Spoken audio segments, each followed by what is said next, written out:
मेरा काला है दिलदार 3 किस्त नंबर। इसके पीछे बैठा लड़का खीके के करता हंस पौड़ा बोला, चिट्टे भाई राजाते लोगों को भी तेरे नाम का कितना आइडिया हो जाता है। कार वाला जब इसके पास से गुजरने लगा तो इसने गर्दन मोड़कर उसके चेहरे को गौर से देखा और बोला, भाई साहब अपनी शक्ल देखकर दूसरों को बात करनी चाहिए। कार वाला इससे मुंह चिल्लाता आगे बढ़ गया, जब अल्लाह ताला ने हसन दिया है तो लोग देख के नाम का आइडिया तो लगाएंगे मेरे भाई। इस कार वाले से हिसाब बराबर करने के बाद वो अपने छोटे भाई को जवाब देना नहीं बोला था। खी ये सुनकर वो खूब हंसा और कहा, चिट्टे भाई ये तो फिर अल्लाह को मजाक कर रहा है। चल तेरी। इसने मुंह मोड़कर उसको हाथ दिखाया और बोला, जिस काम के लिए सीखा है कि नहीं, रिक्शा चिल्लाना तंग तो नहीं करता, खाने के लिए चीजें तो नहीं मांगता, रिक्शे की कोई चीज खराब तो नहीं कर आया। हाँ तो भाई अम्मा को बता देना ना, मैं बड़े अच्छे तरीके से रिक्शा चिल्लाना सीख रहा हूँ। तेरा मतलब है मैं मुआहे से झूठ बोलूं? अम्मा जानती है इसका बेटा किया करता होगा, इसीलिए ऐसे सवाल करती है।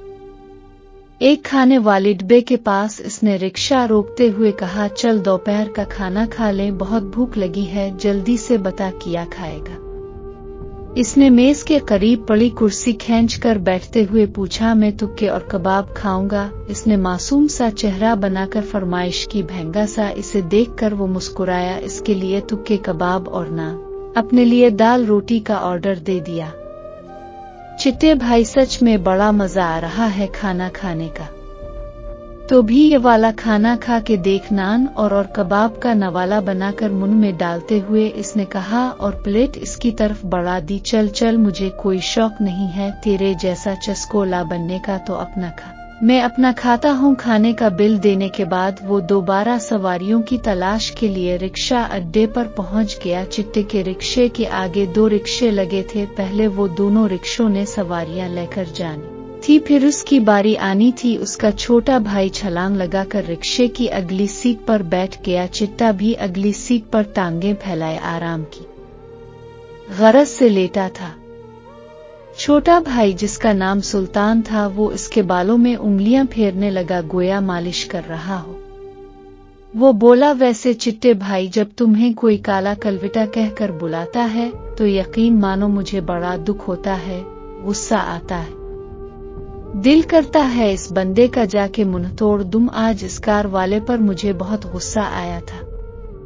अच्छा किया तूने भी इसको करारा जवाब देकर भेजा था, हमारा भी हिसाब बराबर हो गया। इसने आंखें खोली, अपने भाई को देखा जो बड़े लाड और प्यार से इसके सर की मालिश कर रहा था। प्यार से इसके गालों को छुआ और फिर आंखें मूंद ले। लोगों को क्या पता, तो बस रंग का काला है, दिल का तो बहुत चिट्टा है। तुम्हारा दिल बहुत खूबसूरत है, जिसमें सबके लिए प्यारे ही प्यार भरा है, इसीलिए तो हम सब घर वाले प्यार से तुझे चिट्टा कहते हैं। अम्मा की तो तुझ में जान बसती है, सुबह उठ के सबसे पहले तेरा ही वो मुंह चूमती है और तुझे ही प्यार करती है। हमें तो बस वो नाम का प्यार करती है, सारा प्यार तो इसने तुम्हारे लिए दिल में संभाल रखा है। वो आंखें बंद की अपने भाई की बातें सुनता रहा और धीमा धीमा मुस्कुराता रहा। सुल्तान के दिल में पता नहीं क्या आया, इसने चिट्टे का हाथ पकड़ा और उसको बोसा दे दिया। देख चिट्टे भाई तेरे हाथ कितने खूबसूरत है,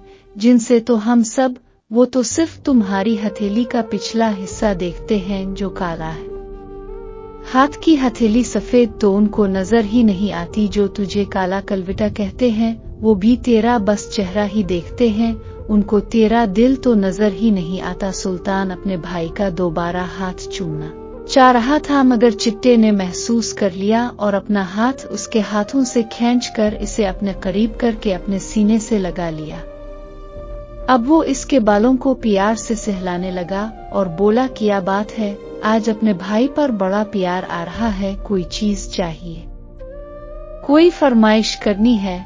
नहीं भाई, तुझे क्या लगता है मैं तेरी खुशामद कर रहा हूँ? तूने मुझे भी गैर लोगों में शामिल कर लिया, जा मैं तुझसे नहीं बोलता। वो इसके सीने से सर उठाने लगा, पर चिट्टे ने इसके गिर्द फैलाए बाजुओं को ना खोला और बोला, ठीक है, नाराज ना हो, लेटा रह, थोड़ी देर आराम कर ले।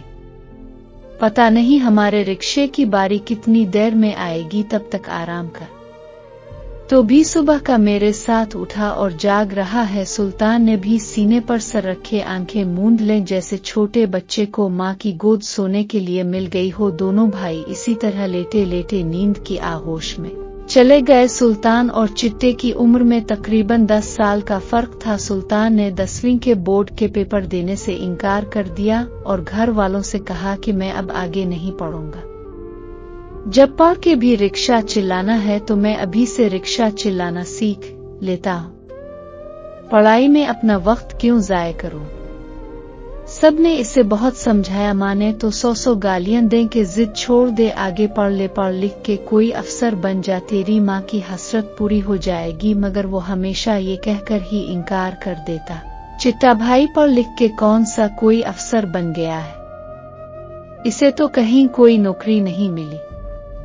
जहां भी नौकरी के लिए जाता था लोग इसे हमेशा सॉरी कह के इनकार कर देते थे। पूरे 2 साल चिट्टे भाई ने नौकरी के लिए ज़ाय कर दिए और जो जिल्लत उठाई वो अलग। मुझसे नौकरी के लिए जिल्लत नहीं उठाई जाती, किसी के आगे जाके नौकरी के लिए तरले नहीं किए जाते। मैं भी अपना ही काम करूंगा, चिट्टे भाई की तरह अपना रिक्शा लेकर ही चला आएगा। चिट्टे ने भी इसे बहुत समझाने की कोशिश की कि मैं कौन सा ज्यादा पढ़ा लिखा हूं, वैसे भी तुझ में और मुझ में फर्क है, तो कौन सा मुझ जैसा दुखता है। वैसे भी अपने अपने नसीब की बात है, हो सकता है तेरे नसीब में पढ़ लिख के अफसर बनना लिखा हो। वो अपने मासूम से छोटे भाई को कैसे समझाता कि ये लोग, ये मुआशरा, ये दुनिया शक्ल और सूरत देखती है। बेजान डिग्री वाले कागजों पे कौन नजर डालता है? सबसे पहले तो लोग शक्ल और सूरत देखते हैं, फिर कोई बात शुरू करते हैं। अगरचे वो ज्यादा पढ़ा लिखा नहीं था, मगर अपनी तालिब इल्मी के दौर में वो एक ज़हीन तालिब इल्म रहा था। हमेशा अपनी क्लास में टॉप करता, अपने तमाम असातिज़ा का वो पसंदीदा तालिब इल्म होता। इसकी क्लास में बहुत से लड़के इसके दोस्त होते। इसे समझाते समझाते हमेशा वो अपने तालिब इल्मी के दौर में खो जाता। यही कहता वो दूर कितना हुसैन था जिसमें कोई परेशानी, कोई गम, कोई फिक्र ना थी। जब सारे घर वाले इसे समझा समझा कर थक गए, माँ की मार का भी इस पर कोई असर न हुआ, तो इसके बारे में यही फैसला किया गया कि इसे रिक्शा चिल्लाना सीखने के लिए भेजा जाए। शायद दिन भर की धूप में जलने के बाद उसका ज़हन बदल जाए, मगर ऐसा न हुआ। वो रोज रात को हंसी खुशी घर लूटता और बड़े मजे से अम्मा को सारे दिन के वाकयात के बारे में बताता। चिट्टा सुल्तान को सारा दिन रिक्शा चलाने के उसूल बताता रहता। रात को वापसी पर सुल्तान रिक्शा चलाकर घर की तरफ लाता। रिक्शा खुद चिल्लाते वो बड़ी खुशी महसूस करता। हमेशा गुनगुनाते और झूमते हुए घर की तरफ लूटता। रात को घर लूटते हैं, इसने माँ को सलाम किया। माँ ने इसका मुंह चूमा और 100 बलाए। आ गया मेरा पत्थर, खैर से, अल्लाह तुझे बुरी नजरों से बचाए। सुल्तान कहाँ है? वो नजर नहीं आ रहा। अम्मा, वो रिक्शा स्टैंड पर रिक्शा खड़ा करने गया है। अम्मा, भाई को किसकी नजर लगनी है? करीब बैठी बहन ने माँ की दुआ सुनकर हंसते हुए इस्तफसार किया, जल्दी ना हो तो तुझे क्या पता, ऐसे बेटे तो माएं दुआएं करके मांगती हैं जैसा मेरा चिट्टा पत्थर है। चिट्टे ने माँ की बात सुनकर एक सांस अंदर को खींचा, खसियाना सा होकर मुस्करा दिया। बहन के सर पर प्यार किया, इसे अगले दिन का जेब खर्च दिया। दोस्तों से मिलकर आता हूँ ये कहकर बाहर निकल गया। इसके घर के करीब एक चौधरी का डेरा था, जहाँ वो और उसके दोस्त रोजाना रात को इकट्ठे होते। दिन भर के कामों के बारे में बातचीत होती, एला गल्ला होता, मौज मस्ती होती। सबसे बढ़कर सब एक दूसरे के दुख सुख में शरीक होते। डेरे के बाहर कई लोग मुख्तलिफ चीजें खाने की लगाए खड़े होते। कोई रेली पर चीपस लगाए खड़ा होता, किसी ने मुख्तलिफ रंगों वाला जायकादार पानी और किसी ने गोल गप्पे लगाए होते। अपने दोस्तों में से चिट्टा सबका लीडर था। इसने एक उसूल बनाया था कि रोजाना रात को तमाम दोस्त अपनी जेब में से थोड़े थोड़े पैसे मिलाकर यहाँ से कुछ न कुछ खाया करेंगे। इस तरह ये बाहर खड़े लोगों की मदद भी हो जाया करेगी और खाने का मजा भी लूट लिया जाया करेगा। डेरे के बाहर खड़े चीजें लगाए लोगों की ज्यादा आमदन देखकर कई रेहड़ी फरोश और चियबला फरोश भी वहां आकर अपनी चीजें बेचने के लिए खड़े हो जाते। जैसे ही चिट्टा डेरे पर पहुंचा, एक दोस्त ने जोर से आवाज लगाई, दिलबर जानी आ गया। बाकी दोस्तों ने भी मिलकर उसके नाम का नारा लगाया। कुछ से मुसाफहा करने के और कुछ से गिले मिलने के बाद वो मामूल की तरह बातें करने लगे। आज सब ने मिलकर गोलगप्पे और दही बड़े खाने का फैसला किया। चिट्टे ने महसूस किया कि इसके दोस्तों में से जैन और हामिद एक दूसरे से दूर दूर हैं, एक दूसरे को बोला भी नहीं रहे और एक दूसरे को इग्नोर भी कर रहे हैं। इसने हाथ में पकड़ी गोलगप्पे की प्लेट साथ खड़े दोस्त को पकड़ाई और हामिद के पास चला गया। इसके सीने पर हाथ मार के पूछा, ए जिगर, क्या बात है? तुम में और जैन में कोई बात हुई है? दोनों एक दूसरे से दूर दूर नजर आ रहे हो, क्या हुआ है? मुझे बताओ। कुछ नहीं हुआ दिलबर भाई, बस ऐसे ही हो। इसका मतलब है तुम अपने भाई को कुछ बताना नहीं चाहते। ठीक है, तुम्हारी मर्जी है, लेकिन याद रखो जब दिलों में दूरियां बढ़ने लगें तो उनको खत्म कर लेना चाहिए। अगर दूरियां खत्म ना की जाएं तो दिलों में दरारें पड़ जाती हैं और ये दरारें रिश्ते खत्म कर देती है।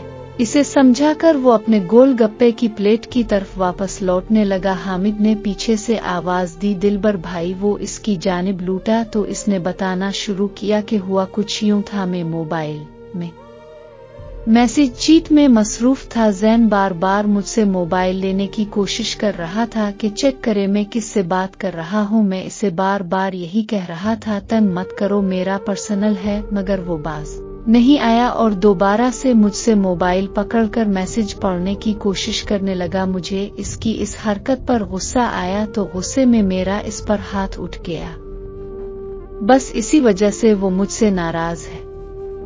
अच्छा, तो तुमने इसे मनाने की कोशिश नहीं की? तुम्हारी गलती थी। तुमने क्यों दोस्त पर हाथ उठाया? वो भाई, अभी तक मेरा गुस्सा ठंडा नहीं हुआ, बस इसीलिए। जब गुस्सा ठंडा होगा तो मैं इसे मिला लूंगा। दिलबर ने इसके कंधों पर हाथ रखते इसके साथ खड़े हुए पूछा, अच्छा ये बता, क्या मामला है? किसी लड़की से बात कर रहा था? इसने हाँ में सर हिला दिया। टाइम पास नहीं भाई, मैं इससे बहुत मोहब्बत करता हूँ और वो भी। हम दोनों शादी करना चाहते हैं। ये सुनकर दिलबर ने जोरदार कहकहा लगाया और कुछ देर खूब ऊंची ऊंची हंसता रहा। यहाँ तक के तमाम दोस्त इसको हैरानगी से देखने लगे और फिर खामोशी छा गई। वो कभी ऐसे खिलखिला कर हंसा नहीं था। असल में इसके दोस्तों में से ये पहला दोस्त था जिसने लव स्टोरी शुरू की थी। ये सुनकर इसे खुशी हुई और वो खुशी से खिलखिला उठा था। इसे ऐसे मुस्कुराता देखकर सब दोस्त एक दूसरे को देखने लगे कि क्या मौजिज़ा हुआ जिसने दिलबर को इतना मुस्कुराने पर मजबूर कर दिया। दिलबर ने हंसते हंसते अपने दिल पर हाथ रखा। सबको अपनी तरफ मुतवज्जे देखकर इसने हाथ हिलाकर इशारा किया, कुछ नहीं हुआ, और अपने होंठों पर उंगली रख ली। खुद को हंसने से रोकते हुए वो हामिद के करीब दोबारा गया और बोला, ठीक है, दोस्त को इश्क हो गया है, पर याद रख दिल में दोस्तों की अपनी जगह होती है और मोहब्बत की अपनी जगह। दोस्तों की वजह से मोहब्बत को इग्नोर नहीं करना चाहिए और मोहब्बत की वजह से दोस्तों को इग्नोर नहीं करना चाहिए।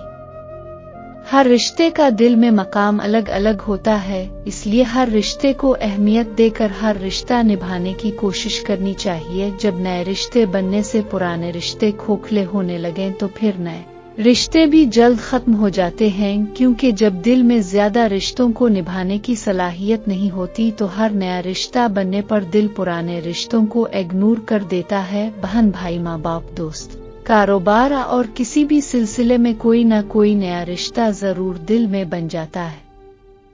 जब जब दिल में नए रिश्ते बनते हैं तो पहले रिश्ते पुराने होते जाते हैं। इसलिए इंसान का दिल बड़ा होना चाहिए कि जिसमें तमाम नए पुराने रिश्ते आसानी से समा सके। यही एक अक्लमंद इंसान की पहचान होती है कि वो अपने से जुड़े तमाम रिश्तों को बखूबी निभा सके। जैसे भाई तुम हम सब दोस्तों से निभा रहे हो। इसने तमाम दोस्तों की तरफ इशारा करते हुए कहा। दिलबर ये सुनकर खामोश हो गया। अपने सामने खड़े तमाम दोस्तों को देखा जो तादाद में तकरीबन 15-20 से भी ज्यादा थे। हाँ, यही समझो दिलबर भाई, तुम्हारा दिल बड़ा है, इसीलिए इसमें इतने लोग बसे हुए हैं। हामिद ने ये बात इसके दिल पर उंगली रखते हुए की। दिलबर ने इसको गिले से लगाया, इसकी कमर पर हाथों से थपथपाते हुए कहा, यार तो भी फिर दिल बड़ा कर। इसने भी हाँ में सर हिला दिया। अब तुम अपनी दही बड़े की प्लेट साफ करूं और मैं अपने गोल गप्पे जाकर खाता हूं। ये कहकर वो पलटा तो हामिद ने आवाज दी, भाई ऐसे ही हंसते रहा करो, बहुत अच्छे लगते हो। मेरी दुआ है कि बहुत जल्द किसी लड़की को तुमसे भी प्यार हो जाए, तुम्हारी जिंदगी भी प्यार मोहब्बत के लुत्फ से सरशार हो जाए। मेरी ये सच्चे दिल से दुआ है। वो मुस्कुराकर सर झटकता हुआ अपने गोल गप्पे के प्लेट की तरफ बढ़ गया, क्योंकि वो जानता था उसकी ये दुआ कबूल होने वाले नहीं, मगर वो ये नहीं जानता था कि वो रब करीम जब किसी को नवाजने लगता है तो इंसान को वहां से अता करता है जहां से इंसान का वहम विगमान में भी नहीं होता। मेरा काला है दिलदार की अगली किस्त के लिए चैनल सब्सक्राइब कर ले, ताकि मैं जब भी अगली किस्त अपलोड करूं तो इसका नोटिफिकेशन सबसे पहले आप तक पहुंचे। निम्रा अब्बासी को दे इजाजत, खुदा हाफिज।